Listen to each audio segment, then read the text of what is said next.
안녕하세요. 저는 어머님의 행복만을 바라며 살아온 40대 초반의 남성입니다.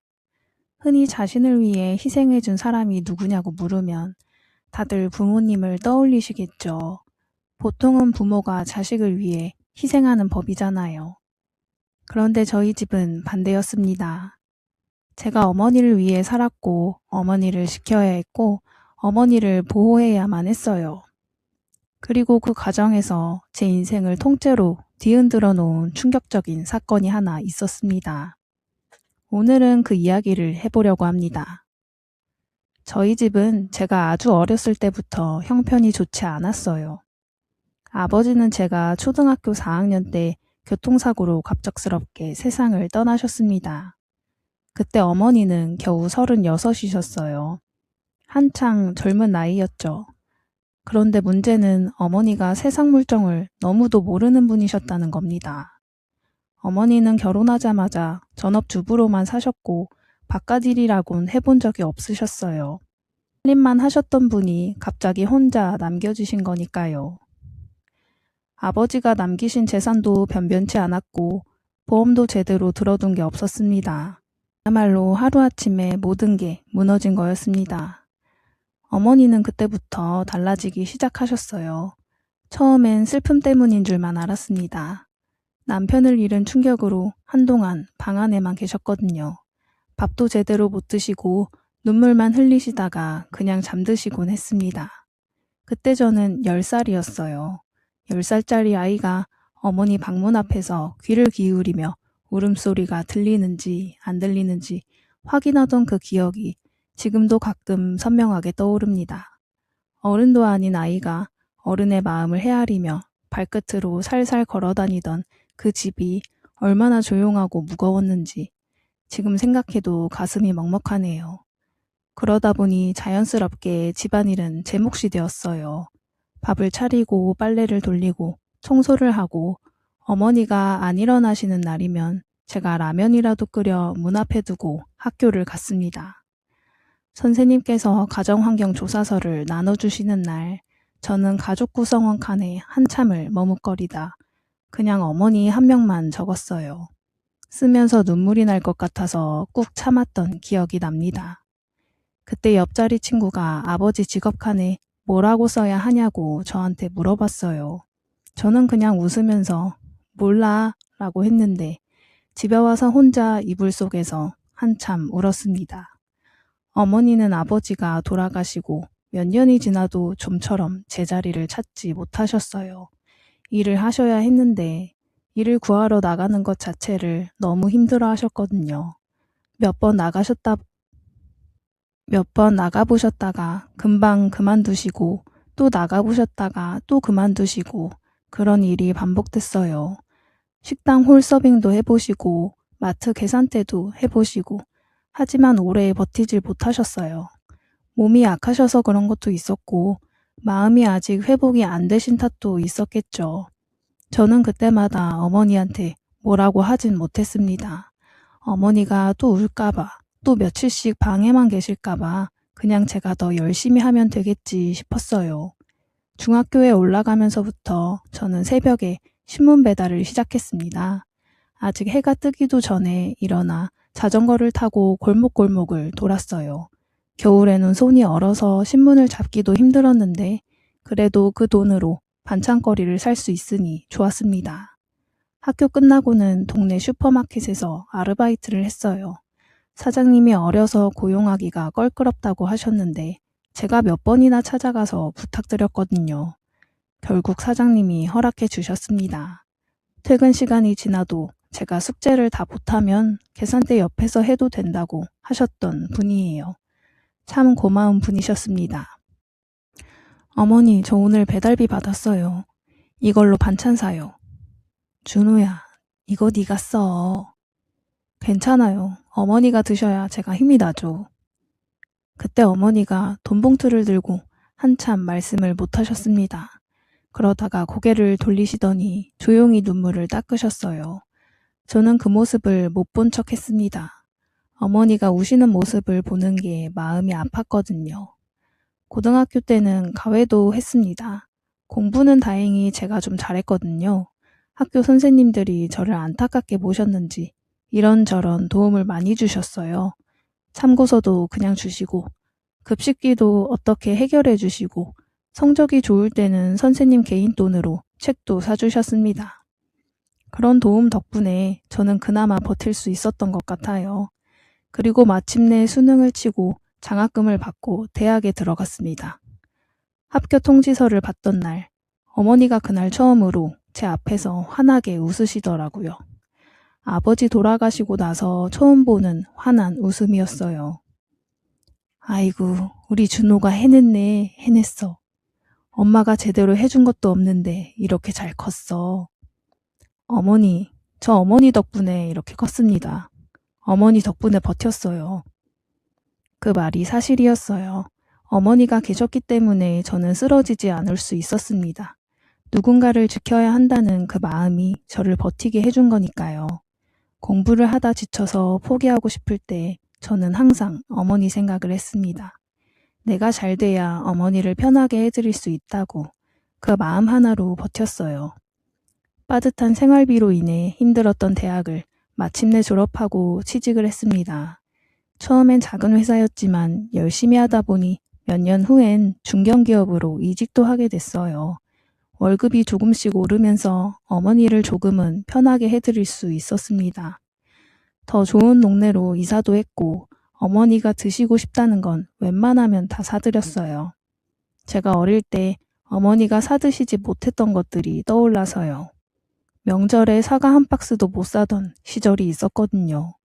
그러니까 이제 조금 여유가 생기면 무조건 좋은 걸로 사드리고 싶었습니다. 어머니도 그 즈음엔 많이 안정되셔서 동네 아주머님들이랑 어울리기도 하시고 교회도 열심히 다니시기 시작하셨습니다.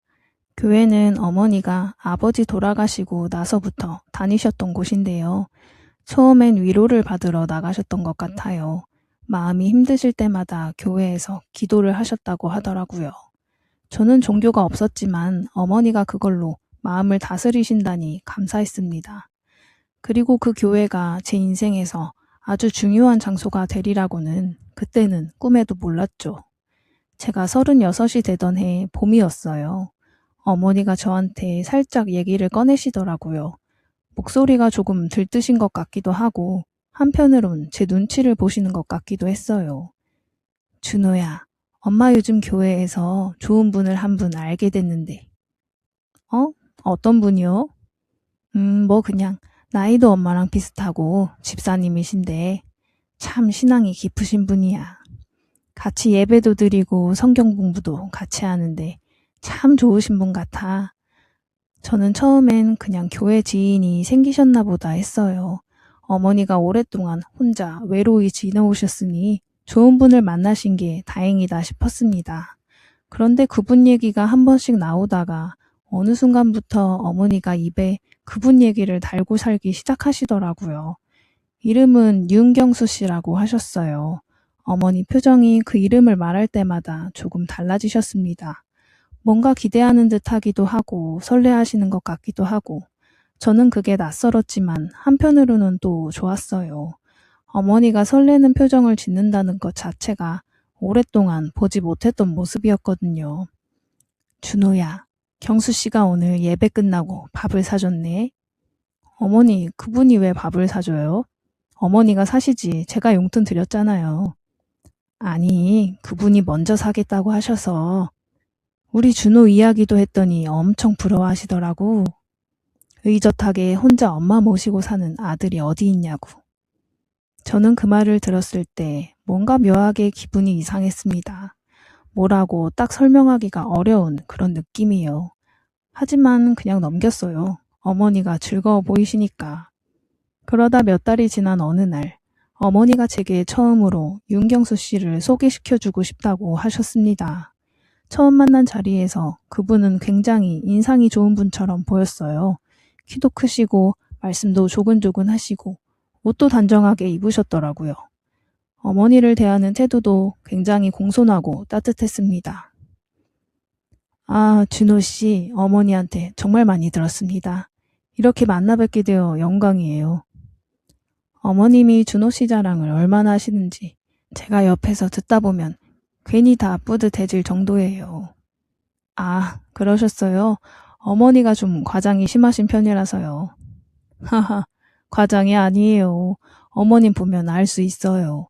아드님이 얼마나 잘해드리는지 어머님 얼굴에 그게 다 티가 나거든요. 행복한 사람 얼굴이랑 외로운 사람 얼굴은 달라요. 어머님은 지금 완전히 행복한 얼굴이신데요. 그 말에 저는 솔직히 조금 마음이 풀렸습니다. 이 사람이 어머니를 잘 보셨다는 느낌이 들었거든요. 그날 셋이서 밥을 먹고 헤어졌는데 어머니가 집에 들어오시면서 제 눈치를 살피시더라고요. 준호야, 어땠어? 괜찮은 분 같지? 네, 좋아 보이던데요?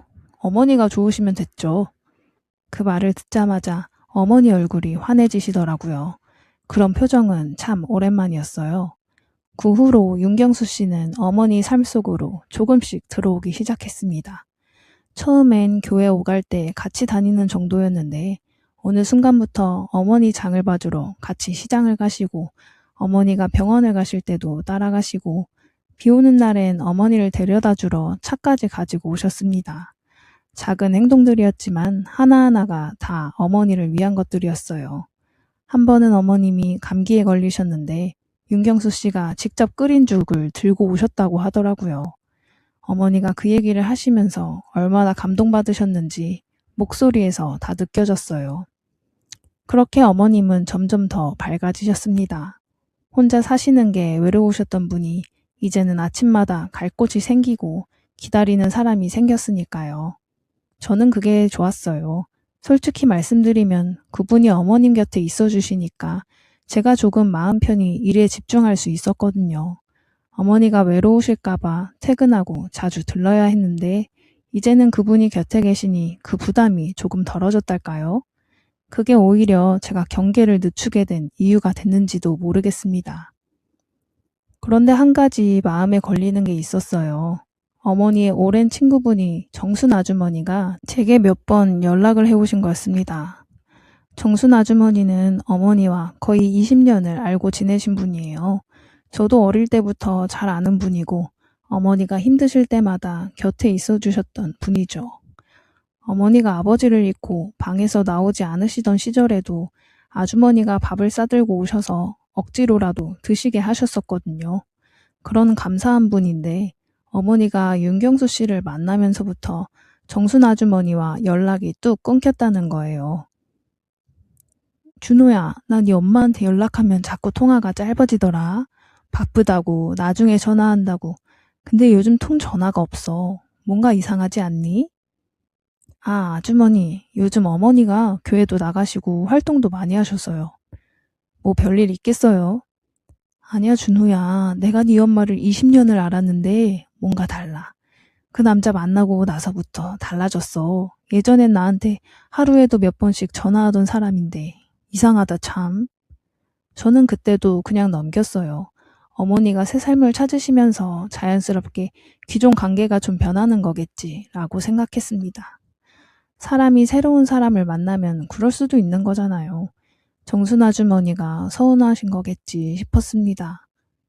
그 판단이 얼마나 안일한 것이었는지 나중에서야 알게 됐지만요. 어머니가 저한테 진지하게 얘기를 꺼내신 게 그해 가을이었습니다.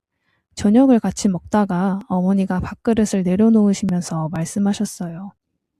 준호야, 엄마가 할 말이 있어. 네, 뭔데요? 엄마가 경수 씨랑 재혼을 생각하고 있다. 저는 젓가락을 내려놓았습니다.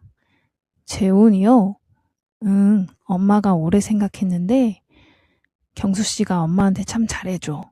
그리고 이제 나이도 있고 혼자 있는 것도 너무 외롭고 준호 너도 나중엔 네 삶을 살아야 할 거 아니야.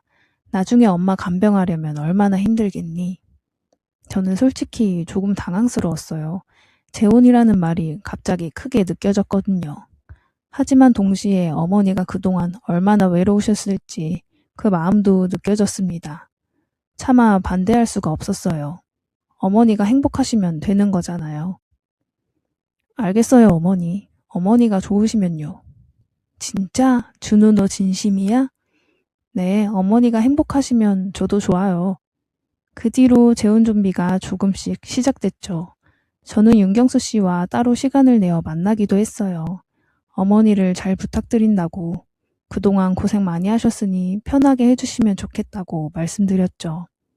그분은 고개를 꾸벅 숙이시더니 눈가를 훔치셨습니다. 준호 씨, 내가 어머님한테 정말 잘할게요. 약속합니다. 어머님 같은 분이 제 곁에 온다는 게 얼마나 감사할 일인지 몰라요. 내가 오히려 잘 부탁드리고 싶어요. 어머님 행복하게 해드리는 게 내 남은 삶의 전부가 될 겁니다. 그 말이 그렇게 진심처럼 들릴 수가 없었어요. 저는 그날 집에 돌아오면서 참 다행이다 싶었습니다. 어머니 곁에 저 말고도 든든한 사람이 생기는구나 싶었어요.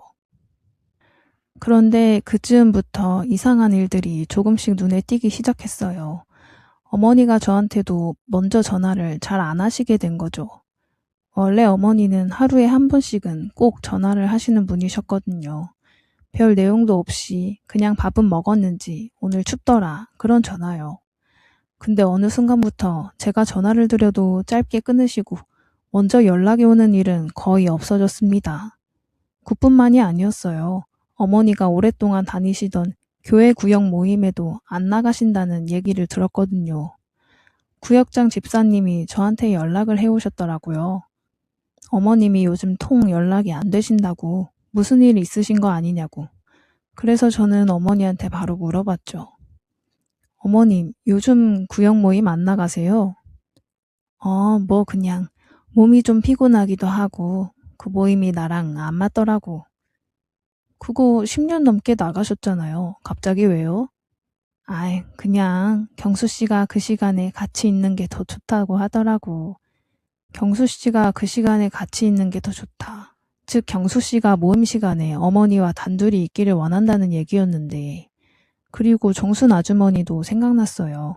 어머니 주변에 사람이 하나씩 줄어들고 있다는 생각이 그때 처음으로 스쳤습니다. 어느덧 어머니의 재혼 결혼식 날짜가 다가오고 있었고 2달이 남은 시점이었어요. 간소하게 치르기로 했고 저도 그날 당연히 함께하기로 했죠. 그러면서 저는 윤경수 씨 집에 한번 인사를 드리러 가야겠다 싶었어요.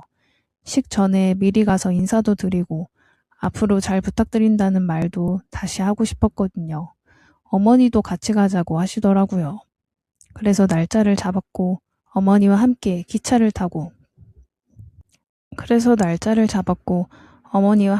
택시를 타고 그분이 사는 쪽으로 향하게 되었습니다.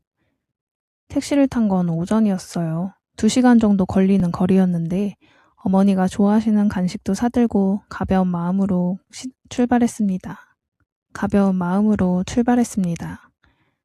택시 안에서 어머니는 경수 씨 집이 얼마나 깔끔한지, 동네가 얼마나 조용한지 그런 얘기를 신나게 하셨어요.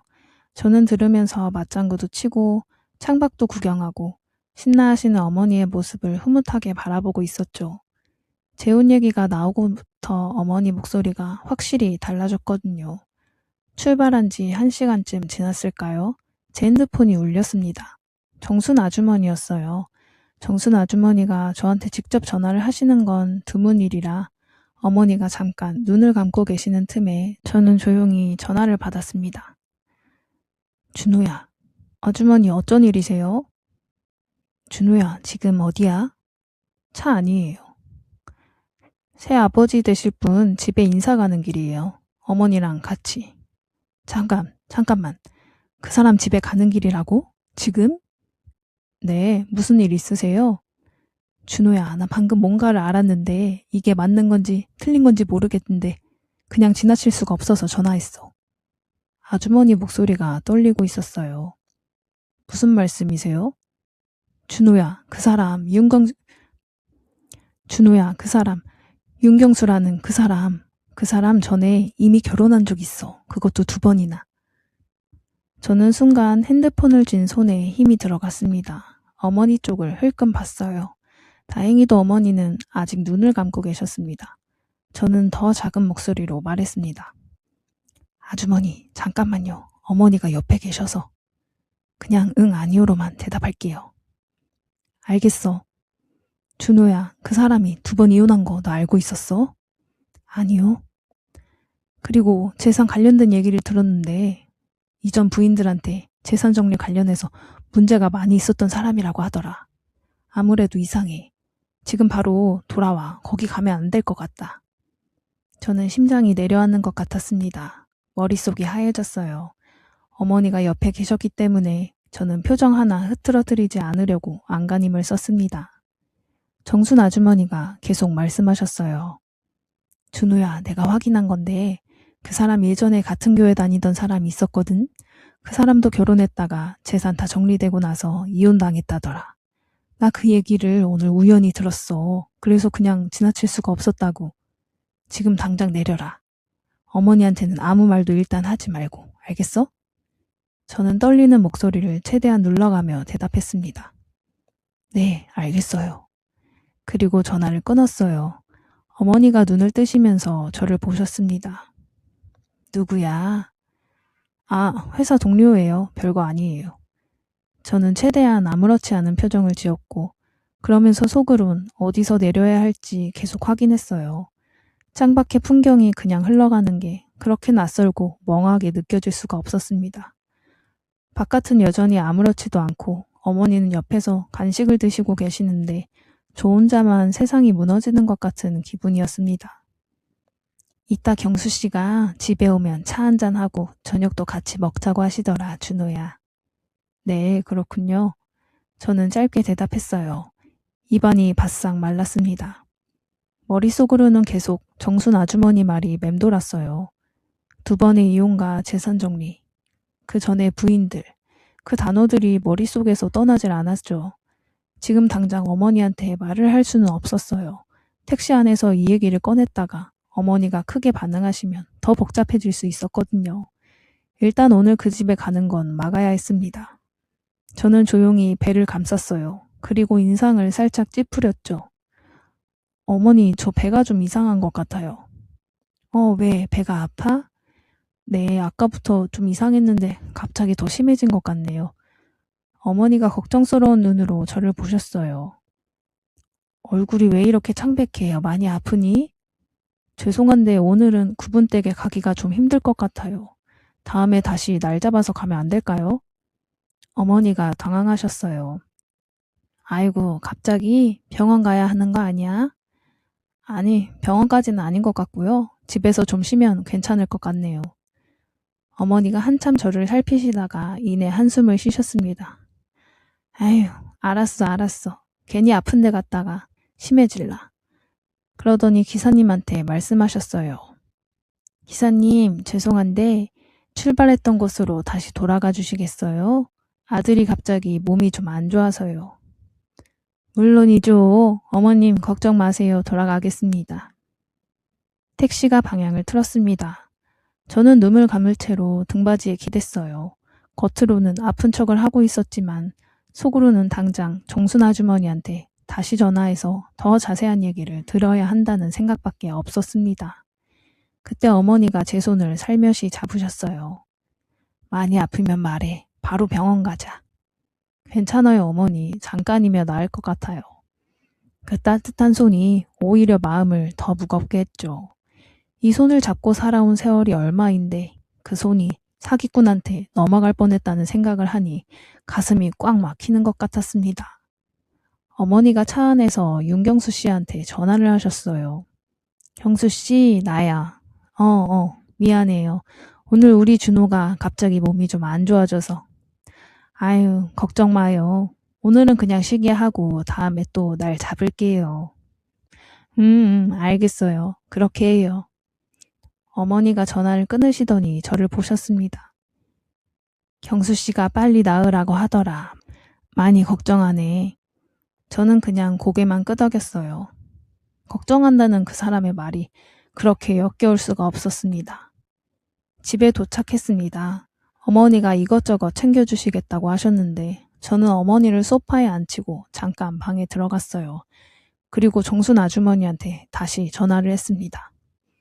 아주머니, 저 집에 돌아왔어요. 이제 제대로 말씀해 주세요. 다 말씀해 주세요. 정순 아주머니가 들려주신 내용은 충격 그 자체였습니다. 아주머니가 그날 오전에 오래된 지인을 우연히 만나셨대요. 오랜만에 차 한잔 하면서 이런저런 얘기를 나누던 중에 아주머니가 어머니 재혼 얘기를 꺼내면서 윤경수 씨 이름을 말씀하셨더니 그 지인분 표정이 갑자기 싹 굳어지더라는 거예요. 그러더니 조심스럽게 입을 여셨대요. 혹시 그분 교회 다니고 계신가요? 알고 보니 그 지인분이 윤경수 씨의 두 번째 전 부인을 알고 있었던 거였어요. 그 전 부인도 어머니처럼 혼자 사시는 분이셨대요. 남편을 일찍 여의고 교회에 의지하며 살던 분이었는데 거기서 윤경수 씨를 만났다고 하더라고요. 처음엔 굉장히 헌신적이었다고 했어요. 교회 오가는 길도 같이 다니고 아프면 약도 챙겨오고 생일엔 꽃다발도 들고 오고 그분도 처음엔 너무 좋은 사람인 줄만 알았다고 했습니다. 그렇게 신뢰를 쌓아서 재혼까지 했는데 결혼하고 나서 얼마 지나지 않아 분위기가 달라지기 시작했대요. 처음엔 생활비가 부족하다며 통장을 맡아두겠다고 했고 그 다음엔 좋은 투자처가 있다며 목돈을 함께 넣어보자고 했고 그 다음엔 잠깐씩 빌려달라는 식으로 계속 이어졌다고 합니다. 그렇게 조금씩 그리고 결국 그분이 갖고 있던 재산이 거의 다 빠져나간 뒤에 윤경수 씨는 건강이 좋지 않다는 핑계를 대며 이혼을 요구했다는 거였어요. 그게 두 번째였고 첫 번째도 수법이 거의 똑같았다는 거였습니다. 교회 혼자 사는 여성. 저는 방바닥에 주저앉았어요. 다리에 힘이 하나도 없었습니다. 그 사람의 덫에 지금 우리 어머니가 들어가 있다는 게 그 공식대로라면 이미 시작된 거였어요. 저는 손이 떨렸습니다. 전화를 끊고 잠깐 숨을 고른 뒤에 방에서 나와 어머니 곁에 앉았어요. 어머니, 드릴 말씀이 있어요. 배는 좀 어떠니? 저는 잠깐 어머니를 바라보며 이 말을 어떻게 꺼내야 하나, 어떤 말로 시작해야 어머니가 덜 상처받으실까. 그런데 사실 방법이 없었어요. 어떻게 말해도 상처가 되는 얘기였으니까요. 어머님, 윤경수 씨가 이전에 결혼하신 적 있다는 거 알고 계셨어요? 어머니의 표정이 굳었습니다. 뭐? 갑자기 그게 무슨 소리야? 정순 아주머니한테 연락이 왔어요. 그분 이전 부인을 아는 분이 계신데 재산 관련해서 좋지 않은 얘기가 있더라고요. 어머니가 고개를 흔드셨습니다. 아니야, 경수 씨는 그런 사람 아니야. 내가 그분을 얼마나 오래 봐왔는데. 어머니, 저는 어머니 손을 잡았어요. 저도 믿고 싶어요. 진짜로요. 근데 이건 제가 지어낸 얘기가 아니에요. 정순 아주머니가 직접 확인한 내용입니다. 한 번만, 딱 한 번만 제 말 들어봐 주세요. 어머니가 입술을 꼭 다무셨어요. 그러면서도 손을 빼지는 않으셨습니다. 저는 천천히 정순 아주머니한테 들은 내용을 말씀드렸어요. 2번의 결혼, 2번의 재산 정리, 2번의 이혼, 그리고 수법이 매번 같았다는 것, 교회에서 혼자 사는 여성에게 접근하는 방식. 어머니 얼굴이 조금씩 굳어지는 게 느껴졌습니다. 그럴 리가 없어. 경수 씨가 왜? 어머니는 계속 고개를 저으셨죠. 어머니, 혹시 최근에 그 사람 부탁으로 통장이나 도장 맡기신 거 있어요? 어머니가 잠깐 말을 멈추셨어요. 그 짧은 침묵이 너무 무거웠습니다. 뭐 공동 생활비 통장 같은 걸 만들자고 해서 도장을 맡긴 건 있는데 얼마나요? 한 2천만 원. 저는 눈을 질끈 감았습니다. 이미 시작된 거였어요. 어머니, 저 내일 그분 직접 만날게요. 어머니도 같이 가주셔야 해요. 제가 묻고 싶은 게 있거든요. 어머니가 오랫동안 말이 없으셨어요. 그러다가 아주 조그맣게 말씀하셨습니다. 만약에 그게 사실이면 어떡하니? 저는 어머니 손을 더 꼭 쥐었습니다. 어머니, 사실이든 아니든 확인해야 해요. 그래야 어머니가 억울하지 않잖아요. 다음날 저는 어머니와 함께 경수 씨를 만날 자리를 마련했습니다. 평소에 어머니가 자주 가시는 동네 카페였습니다. 저도 함께 있겠다고 했죠. 경수 씨는 아무것도 모른 채로 그 자리에 나타났어요. 환한 얼굴로 들어오시더니 어머니한테 먼저 웃으며 말씀하셨습니다. 왔어요? 아이고, 준호 씨 어제 많이 아팠다면서요. 지금은 괜찮아요? 저는 대답 대신 자리에 앉기를 권유했습니다. 그 사람은 분위기가 이상하다고 느꼈는지 웃음을 거뒀죠. 분위기가 왜 이래요? 혹시 무슨 일 있어요? 저는 조용히 말을 꺼냈습니다. 저 드릴 말씀이 있습니다. 솔직하게 말씀해 주셨으면 해요. 이전에 이미 결혼하신 적 있으시죠? 그것도 한 번이 아니라 2번이나요. 그분의 얼굴이 순간 굳었습니다. 그게 무슨 말이에요, 갑자기? 2분 다 재산이 정리된 후에 이혼하셨다는 얘기를 들었습니다. 맞습니까? 경수 씨 얼굴이 점점 창백해지는 게 눈에 보였어요.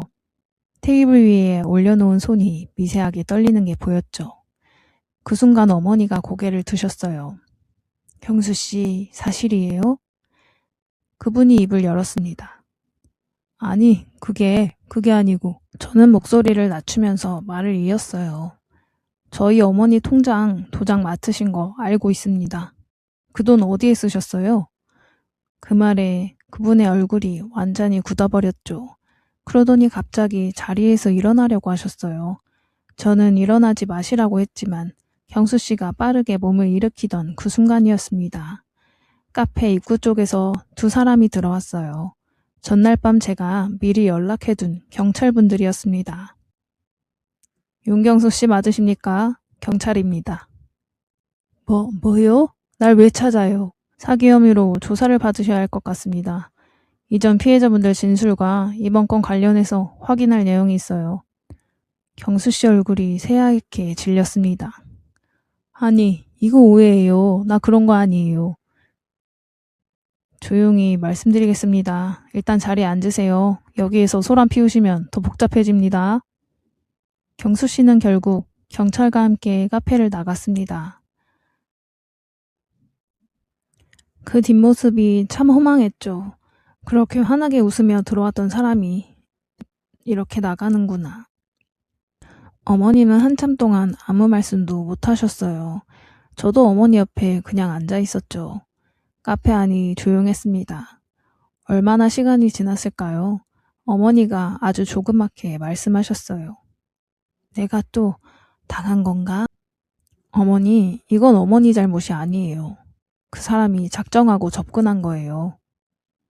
근데 나는 진짜 그 사람이 좋은 사람인 줄 알았어. 저도 알아요. 어머니 눈에 안 보이는 게 당연해요. 그 사람이 노리고 처음부터 다 계획한 거잖아요. 어머니는 눈물을 흘리셨어요. 소리도 없이 그냥 조용히.